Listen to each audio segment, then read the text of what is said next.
King Boomer, I love you, but I hate your intros.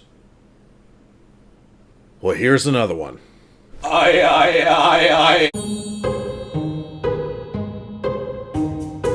Hello, boys and girls, and children of all ages. Although I do hope that no children find out what this Muppet's doing on this channel. Welcome back, everybody. It's time to get into another reaction, and one that should be quite interesting, if you will. Anyway, sorry about that. This is QI yet again, so I guess we're doing a back-to-back today with QI. And I picked this one because it's got, it's making me laugh, because it's moonlanding conspiracies. I remember one time, I can't remember which video it was, but I did mention the moon at some point. And there was like 3 or 4 people who were like, in all caps, "You think the moon landing was real?" So this stirs up quite some funny debates, and I've seen a few of them. It's interesting to watch people debate this stuff. But anyway, this is QI, so this is QI's version of moon landing conspiracies. So it should be quite interesting and very interesting, to say the least. So I hope you enjoy the reaction. Like, subscribe, do whatever you guys want. And let's check it out. Here we go. Would you believe that they put a man on the moon? Who? Hey, these guys? NASA. Oh, NASA. Yes, yeah, I think You believe that? Yeah, I believe it. Yes, you believe it. Good, that's all. That's sort of all at the end of the question, really. But you probably know that quite a lot of people don't believe it. No. Yeah, but well, I sort of believe one thing. Yeah. Which is, I kind of believe that they might have done some mocked-up fake photographs. Really, why? Because I was showing, someone convinced me of it. Yeah. By talking about the angle of light and the shadows on the moon and all that. But then I did an advert with Patrick Moore, and I said, "So, Patrick, did they land on the moon?" And he looked so annoyed with me. Yeah. He explained to me how he had helped map the moon for NASA, and he'd spent years on the project, and the landing site was partly his idea, and if I ever spoke to him again, he was going to be sick in my eyes.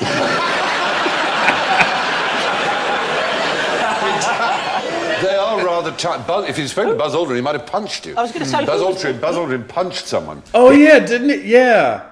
I forgot about that. Dude, Buzz Aldrin punched one of these guys for not believing in the moon landing. That's crazy, dude. Oh, I can't believe I forgot about that. Ooh. It's nice to go through a refresher course now and then. He just got so tired of these conspiracy arses. I think it was a television documentary about... Well, there have been several, of course. You know, look at this photo. This couldn't possibly have been taken on the moon. This is obviously taken in a studio. You're getting me started now, because one gets very sort of strange about this. But there are a lot of conspiracies. 6% of Americans believe that man didn't land on the moon, but 25% of Britons believe that they didn't. So that's a quarter of... What? No way. No way. 6% of Americans don't believe it, but then 25% of Brits don't believe it. That's wow. That's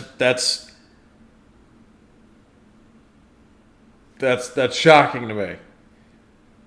I have a hard time believing that. I feel like I've always felt that most of the conspiracy people have been in America. I feel like we have patented a lot of these conspiracies that are going around these days, man. So to hear that 25% of Brits don't believe in the moon landing, that is shocking to me. Whether you think they're wacko or not, that is shocking. I thought that ours would be much higher than 6%, and British would be much lower than 25%. That is, wow, I'm stunned. Of our nation. I'm not convinced, apparently. That's so depressing. Isn't it? It is. Flag. It's one of its... Wait, David Mitchell, he got so ashamed of his country. Didn't land on the moon. 25% of Britons believe that they didn't. So that's a quarter of our nation are not convinced, apparently. That's so depressing. Isn't it? It is. The flag, it's one of the thing I read... The flag is another thing, it's yes. the flag, and you Yeah, think, but there it is. Well, obviously they've starched the flag because they wanted to get a good photograph of it. They've stiffened the flag. No, they haven't stiffened it. That's the point. The fact it's rumpled. There's no breath of wind out there, obviously, because you're in space, which is, as it were, a vacuum. But what there is movement. If you impart movement to something, it doesn't stop moving for a long time because there's there's no resistance against it. So they unpacked it, unfurled it, put it down, and it moved back and forth. People said, breeze. Ha ha. As if, A, they would be stupid enough to fake it and allow the tape that had the breeze in it to go out. I think Stephen Fry's getting fired up now about this. And it moved back and forth. People said, breeze. Ha ha. As if, A, they would be stupid enough to fake it and allow the tape that had the breeze in it to go out. But also, if you went to the moon, the least you'd expect is a flag moved a bit strangely. You know what I mean? You're expecting to meet the soup dragon, you think, OK, he's not there. The flag moves a bit strangely, I can go with that. Yeah. Why isn't one of them holding up a camera? Because you can see him reflected, the one taking the picture's reflected in the visor of the one, and he's not holding up a camera like that, you see. But that's because they didn't, in the visors, put a camera up in front of their visor. They were mounted. You couldn't really actually imagine them getting a camera out, clip, like that. wind it up. I'd like to go to the moon. You would like? Oh, I'd like to do that. Yeah. I mean, two of the other things, just in case people are saying, but you haven't mentioned the clincher. One was the idea that below the lunar module that landed, there was no crater or sense of disturbed dust. The fact is, the engine's cut off and it hovered down and it very, very quickly landed. And unlike in science fiction films, it doesn't send out spears of flame as it descends.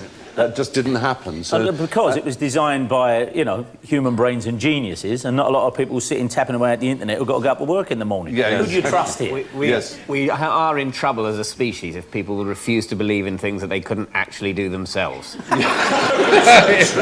So true. And the other one was the footprints. They said, look, there's too much moisture because look how clear they are.